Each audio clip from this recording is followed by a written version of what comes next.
after doing your jelly prints, you're going to need a Sharpie, a soft block cut into a square, one of my paper stencils, and a gouge. Take your paper stencil and tuck it into one of the corners of the square.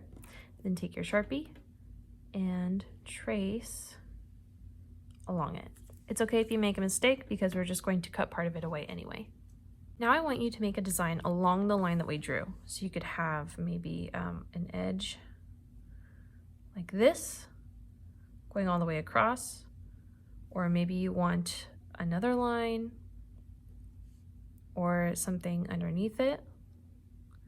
But make your entire design along that line. I want you to use simple shapes. We're not drawing like a skull or anything here because we don't really have enough room. And I don't want any floating lines like this because it'll be hard to cut around. So if you're going to draw a line, make sure it connects from one side to the other, or you can have floating and closed shapes, but no floaters like this, okay?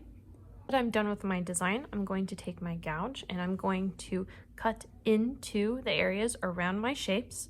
While you do this, it's important that you hold onto the block with your non-dominant hand, and you hold this in your hand like you would like a knife.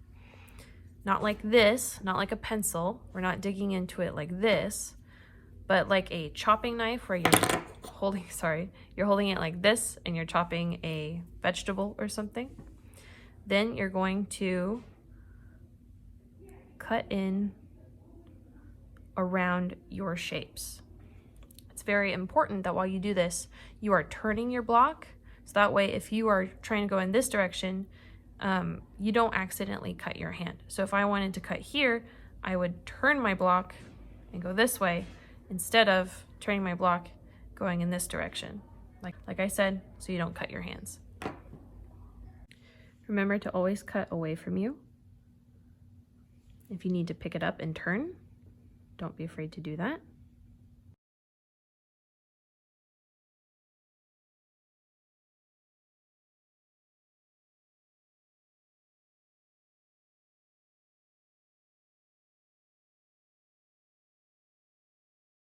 For this next part, you're going to need a slab or a cookie sheet.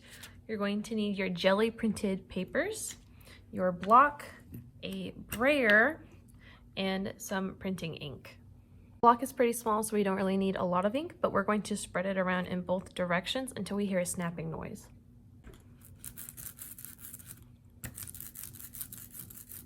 Okay, after hearing that, we're going to go ahead, get some ink on our block.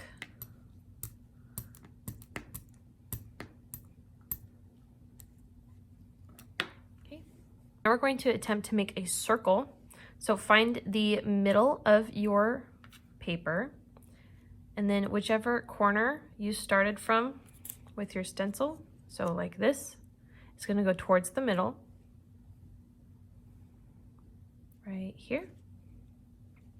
I press it down gently with my hands. We're not slamming this down.